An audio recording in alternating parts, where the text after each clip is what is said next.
રાજ્યમાં અનેક જિલ્લાઓમાં વાતાવરણ બદલાયું। સુરત, નવસારી, મહુવા સહિત ગ્રામ્ય વિસ્તારોમાં વરસાદી માહોલ છે। સવારે 8 થી 10 વાગ્યા સુધી 44 તાલુકામાં વરસાદ છે। સૌથી વધુ વલસાડના પારડીમાં 1.5 ઇંચ વરસાદ વરસ્યો। સુરતના મહુવા અને ચીખલીમાં 1.25 ઇંચ વરસાદ વરસ્યો છે, તો વલસાડમાં 0.25 ઇંચથી વધુ વરસાદ છે। અન્ય 40 તાલુકાઓમાં પણ 1 ઇંચ સુધીનો વરસાદ નોંધાયો છે। સૌથી વધુ વલસાડના પારડીમાં 1.5 ઇંચ જેટલો વરસાદ વરસ્યો છે। સુરતના મહુવા અને ચીખલીમાં પણ 1.25 ઇંચ જેટલો વરસાદ નોંધાયો છે। વલસાડમાં 0.25 ઇંચથી વધુ વરસાદ નોંધાયો છે। અન્ય 40 તાલુકામાં 1 ઇંચ સુધીનો વરસાદ નોંધાયો।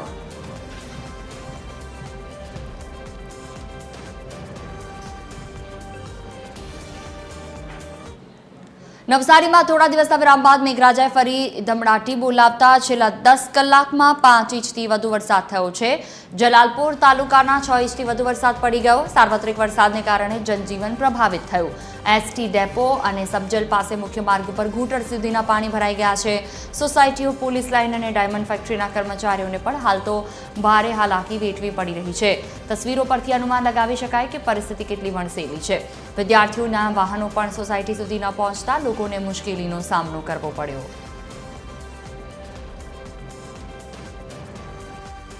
वो पानी में एक भराई हाँ अरे बीजे के पेड़ केवी तकलीफ पड़े वो तकलीफ पड़े અહીંયા તો જો ની તમે જોયું કે નહીં એવું અમે આવીએ પછી डर डर હા जाऊं હા ડર વર્ષે कोई पालिका आई कि पानी पर કોઈ આવે નહીં આવું જ રહે એટલે આ માણસોને બધા અમારે ચાણા જાય શું કરીએ कितना पानी भरा है અત્યારે આજે ને આટલું પાણી આવે એના કરતા વધી જાય બહુ વધી જાય અહીંયા અમારો મેઇન રોડ છે।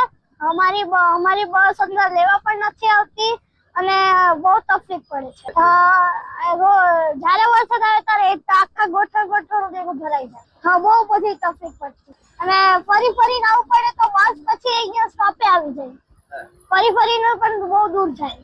નવસારી જિલ્લામાં ફરીવાર મેઘરાજાએ પોતાની ધમાકેદાર ઇનિંગ બતાવી છે અને મોડી રાતથી અત્યાર સુધીમાં 5 ઇંચ જેટલો વરસાદ નવસારી શહેરમાં ખાબકી ચૂક્યો છે, જેને લઈને શહેરના જે સબજલની બાજુમાં આવેલા પાટીદાર વાડી તરફ જતા રસ્તા પર પાણી ભરાયા છે, જેને લઈને અહીંથી પસાર થતા સ્થાનિકોને હાલાકી ભોગવવાનો વારો આવ્યો છે। બીજી તરફ મહાનગરપાલિકા જે પ્રી મોન્સૂનની કામગીરી કરતી હોય છે, તે પ્રી મોન્સૂનની કામગીરીના જે લાખો રૂપિયા છે તે પણ પૂરના પાણીમાં વહી ગયા હોય તેવી સ્થિતિનું નિર્માણ થયું છે। કારણ કે અહીંની જે રસ્તો જે પસાર થાય છે ત્યાં પાછળ અનેક સોસાયટીઓ આવેલી છે અને આ જે શાળા કોલેજોનો સમય છે ત્યારે સવારમાં જ આ જે પ્રમાણે પાણી ભરાય છે તેને લઈને લોકોએ મોટી મુશ્કેલી વેઠવાનો વારો આવ્યો છે। બીજી તરફ શહેરના અનેક જે વિસ્તારો છે ત્યાં પણ પાણી ભરાવાની સ્થિતિ સર્જાઈ છે, ત્યારે વધુ વરસાદ પડે તો જે શહેરના નીચાણવાળા વિસ્તારોમાં પણ પાણી ભરાય તેવી શક્યતાઓ જોવાઈ રહી છે। ત્યારે હાલ તો જે મહાનગરપાલિકાની પ્રી મોન્સૂનની કામગીરી છે તેને લઈને અનેક સવાલો ઉઠી રહ્યા છે। પરિમલ મકવાણા, TV 13 ગુજરાતી, નવસારી।